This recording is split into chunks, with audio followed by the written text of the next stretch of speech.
And then there's no one who can sort of get them all to talk together. And it creates these sort of weird bottlenecks where things are not moving in a way they should. And so we help bridge that gap by building some tech that can sort of solve this. Hey, this department has it in this format, in this system, because there's always some other system out there that we have to access to get the stuff. Sure. And it needs to go into this department's new CMS system for this reason. So we're getting really good at sort of bridging those gaps and helping departments talk to each other. And that's where we get a lot of efficiency, especially at the studios, because it can be complicated how things. I saw a chart back in the day at the studio, and I won't name the name, but there were, I believe, 17 different steps where metadata started here. Yeah. And by the time it got to the users, there had been 17 people or places that had touched it on the way.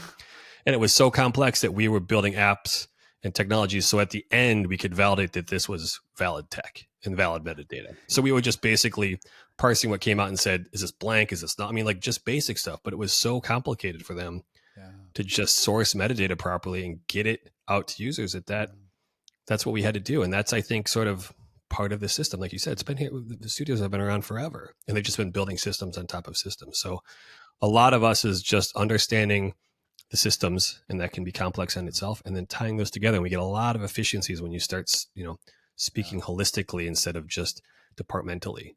So that's helped us quite a bit. And then there's just efficiency with understanding all the options, right? So do you want to be in the cloud? Do you want to be on-prem?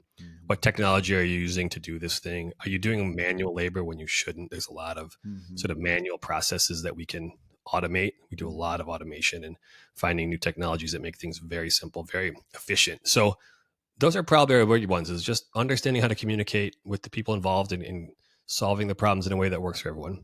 That's a skill just in and of itself. And who's been in a big corporation knows that those internal communications can be some of the hardest things. And then understanding the technology and talking to partners like yourself and the VPUs you offer we love having that information, because we can go to our partners and say, hey, well, there's this new tech out there and it saves you a bundle. It's fast, it's efficient. Yeah. You'll be shocked. And there's technologies out there that shock people when they say, wait, that's for real. And you're like, yeah, I can transcode your stuff. Yeah. Super fast, super easy. Yeah.